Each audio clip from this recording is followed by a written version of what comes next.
Здравствуйте, ребята! Рада приветствовать вас на уроке Родиноведения. Тема урока – первоначальное представление о живой и неживой природе.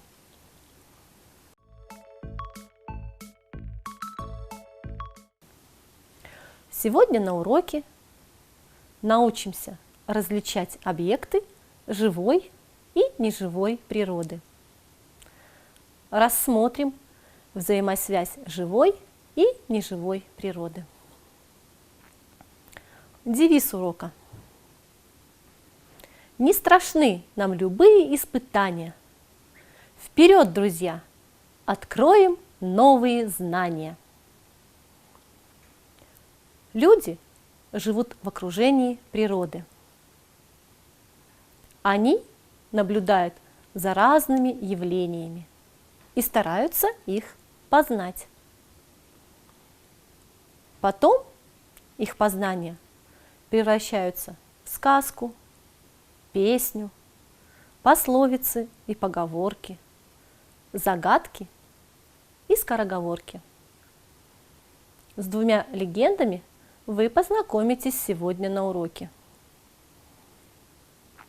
Что же такое пословицы и поговорки? Пословицы и поговорки – это меткие, образные народные изречения, обобщающие различные явления природы, жизни. Не мудрено дерево срубить, мудрено вырастить. Один человек оставляет в лесу след, сотня – тропу, 1000 – пустыню. Кто не сажал дерево, тому не лежать в тени. А какие пословицы и поговорки о растениях знаете вы, ребята? Кыргызы часто дают детям имена, связанные с природными явлениями. Например, Алмагуль – цветок яблони, Айбек – крепкая луна, Гульнур – луч цветка. Что же такое природа? Природой называется все, что окружает человека и не сделано его руками. Теперь я предлагаю вам отгадать загадки. Горит он жарко и светло и дарит нам свое тепло. Молодцы, это солнце. Хвост пушистый, мех золотистый, в лесу живет, в деревне кур крадет. Кто это? Лиса. Белая звездочка с неба упала, мне на ладошку легла и пропала. Конечно, это снежинка. Без языка, а говорит, без ног, а бежит. Это ручей. Хожу в пушистой шубе, живу в лесу, в дупле, на старом дубе, орешки я грызу. Это белка. Сам алый, сахарный, кафтан зеленый, бархатный. Конечно, это арбуз. Могу ли я утверждать, что все эти объекты относятся к природе? Да, это все то, что нас окружает и не создано руками человека. Посмотрите внимательно и скажите, на какие две группы можно их разделить. С давних пор люди стремятся узнать как можно больше о мире, в котором живут. Солнце и звезды, горы и реки, растения и животные – все интересует человека.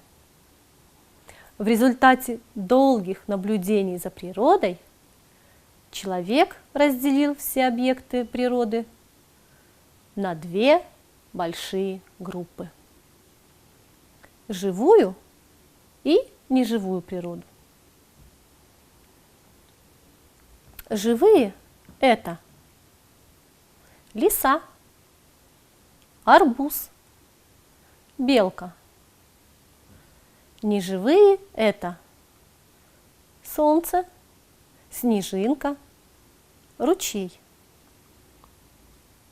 Так о чем мы будем говорить на уроке? О живой и неживой природе.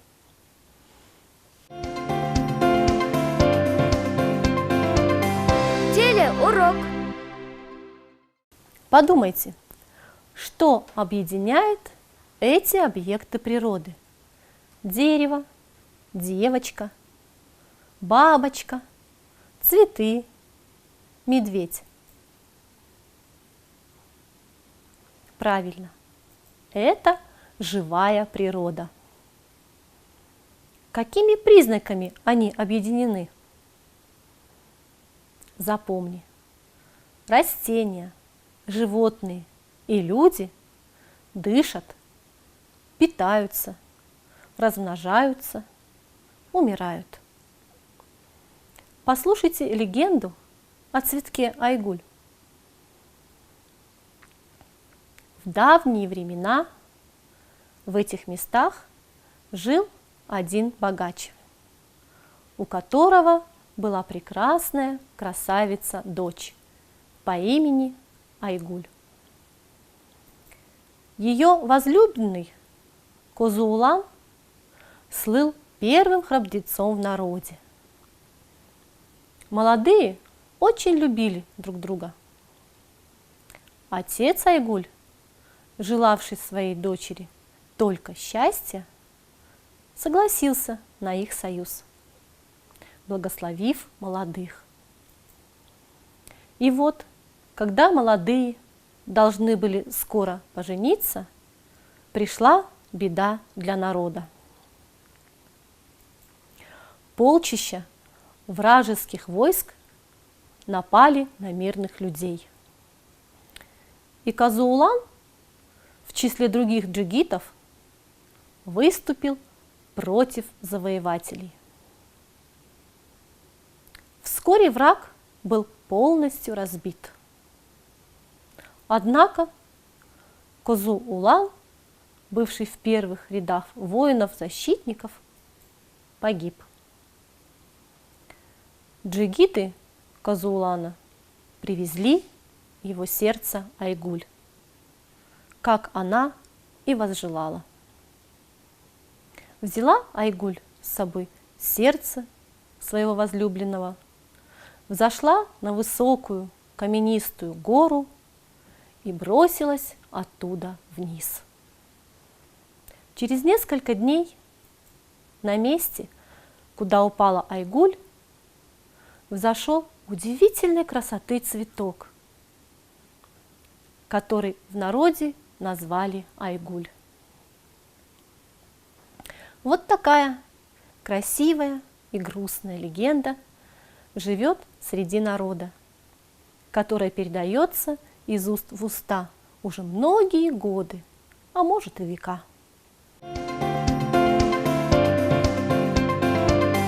Телеурок. А что объединяет эти объекты природы? Солнце, камень, небо, облака, звезды. Правильно, это неживая природа. Какими признаками они объединены? Запомни, они не дышат, не питаются, не размножаются и не умирают. Легенда о неживой природе. Называется она «Дождь». С происхождением дождя связаны удивительные легенды. Одна из них повествует о периоде, когда на земле не было жизни. Поверхность была гористой и холмистой, без водоемов, растений, животных. Облака из толщи льда покрывали землю плотным покрывалом. Однажды появилось солнце и игриво запрыгало по облакам. В одном месте появилась маленькая проталина. Солнце заглянуло в нее и ужаснулось сырости и холоду. Тогда оно решило согреть проталину своими лучами. Проталина постепенно отогревалась и оттаивала, а из земли появились первые ростки. Облака таяли и дальше, затапливая поверхность. Тогда солнце высушило землю, подняв капли в небо. Затем уже вода распределилась между океанами, морями и другими водоемами. А чтобы почва не высыхала и все живое не погибло, небо периодически проливает живительную влагу в виде дождя. Сложно представить, но еще пару столетий назад люди собирали дождевую воду, мыли волосы, купались, готовили еду, пили ее и свято верили в ее целительную силу.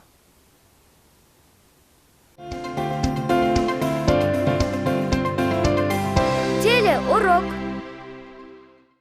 Как вы думаете, может ли живая природа существовать без неживой? Верно, ребята. Живая природа не может существовать без неживой природы. И наоборот. То есть все в мире взаимосвязано. Живые существа не могут жить без света, воздуха и воды. Животным, насекомым, птицам, растениям для полноценного существования требуется солнечный свет, воздух и вода. Без этих трех составляющих ничто живое не могло бы существовать. Давайте вспомним признаки живой и неживой природы. Живая природа рождается, дышит, питается, растет, размножается, умирает. Неживая природа не рождается, не дышит, не питается, не растет, не размножается, не умирает.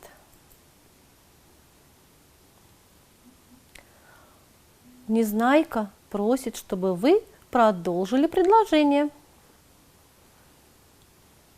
Сегодня на уроке я узнал. Теперь я умею.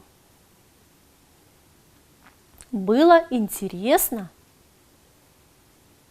Знания, полученные сегодня на уроке, пригодятся мне, а я хочу вам напомнить. Берегите природу. Это наше богатство. Вы сегодня молодцы. я прощаюсь с вами. До свидания, до новых встреч!